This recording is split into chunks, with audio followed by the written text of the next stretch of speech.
In the 1st century AD, Rome is the biggest city on Earth, with a population of more than 1 million people. Now, after 8 years of construction, the largest amphitheater in the ancient world has just opened. The Colosseum in Rome is one of the most iconic structures in the history of humanity. The new emperor, Titus, is a war hero who inherited the throne less than a year ago. The empire he now commands began with Rome's founding as a powerful city-state in 753 BC. It conquers the Italian peninsula, then ancient Greece, the seafarers of Carthage, the pharaohs of Egypt, and by 80 AD, most of Western Europe. To mark the Colosseum's opening, Titus lines up a fight to the death between two of the empire's best-known gladiators, Rome's champion Varus and the barbarian Priscus.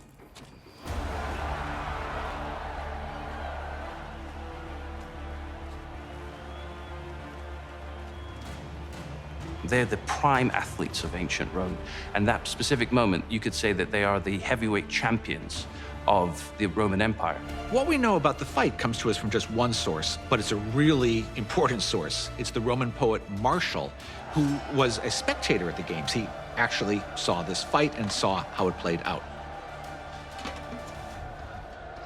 Martial's poem is the only surviving account of its kind. The fight he records captures some of the contradictions of Rome. Its combatants are celebrated, but they are also enslaved.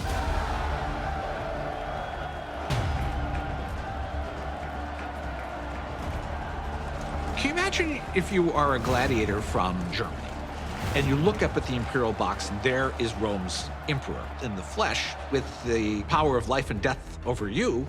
Well, that must have been an overwhelming experience. The emperor's presence in the imperial box was absolutely key. The emperor could see everyone and everyone could see him. The games are all about the Roman emperors giving the people what they need, and it's always described as bread and circuses. They had to feed the people of Rome, but once they were fed, they had to be entertained. Let the games begin! The schedule is an astonishing festival of death. The standard sequence of events was as follows. In the morning is when you had the venationes, the beast combats.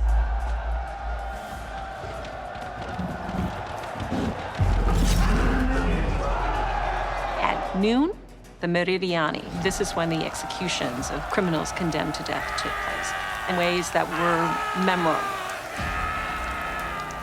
And in the afternoon is when you had the paired combats, the gladiators, the ones that entertained most of the people. When we are out there, you are not my friend. You are not my brother.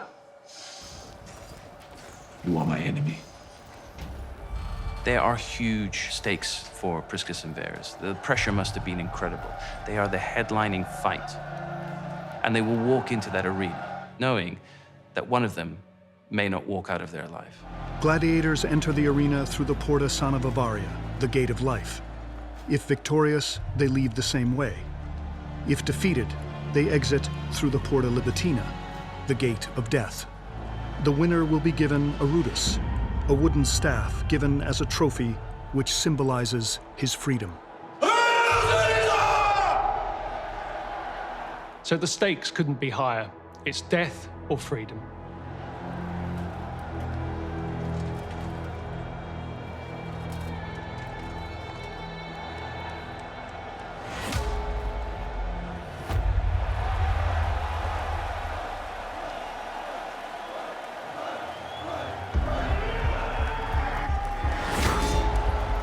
Imagine having a huge metal pot, essentially, on your head.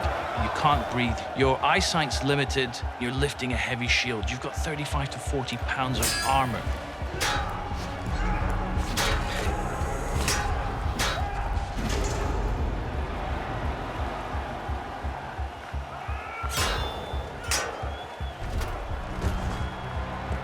The noise of the crowd, the heat, your heart pumping. And remember, you're fighting for your life on top of that. It's going to take nerves of steel. But if you fight bravely enough and the emperor graces you, it's the chance of being free, of becoming a citizen, of becoming someone normal.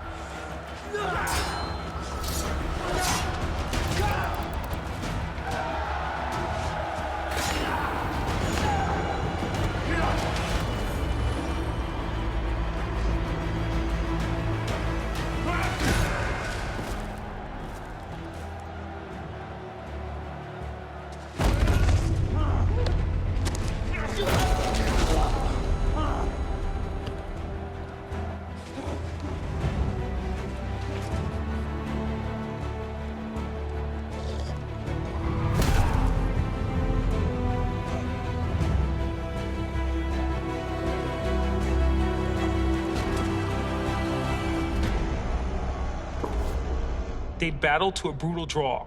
Now each was dead on his feet, but Caesar was bound by the letter of his own law. The rules were clear. There had to be a winner, and only a raised finger could stop the bout.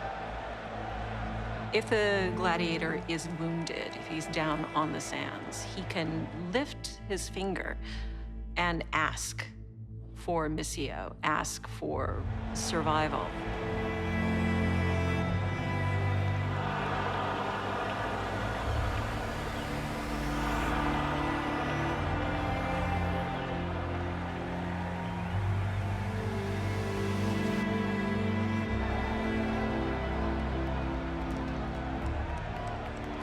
What Marshall says is that they both submitted, and the crowd don't know what to make of it.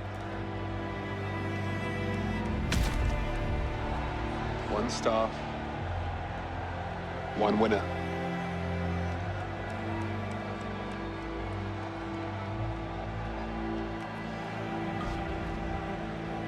The outcome of the games is ultimately decided by the emperor, but he's there to please the audience. It's very rare that the emperor's going to go against the people because he does not want to be unpopular.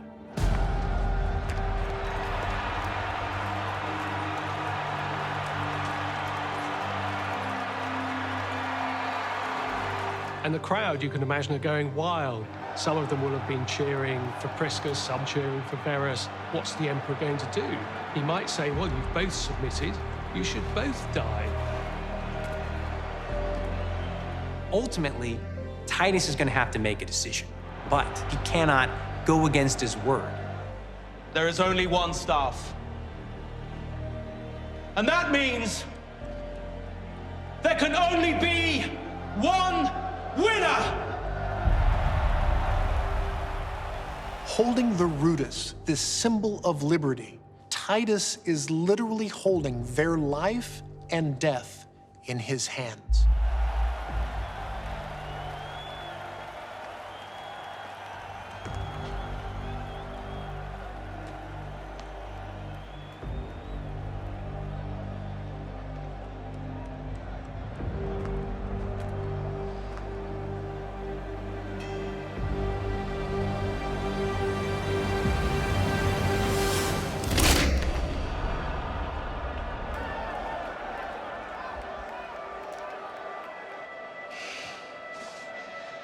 To you both.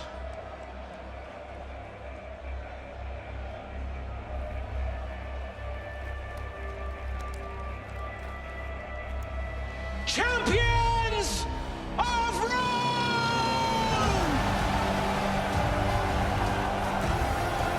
Titus ultimately doesn't designate one the winner and one the loser.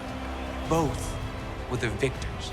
Victors, in this case, over death.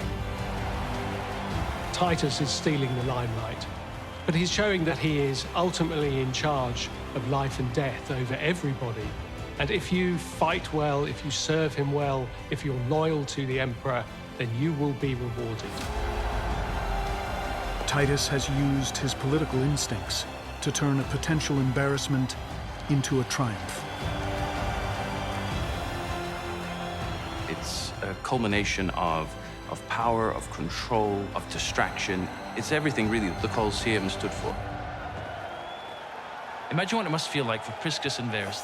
Overwhelming relief, pride, joy, and they will have been conscious that they're going to be remembered forever. And here we are still talking about them.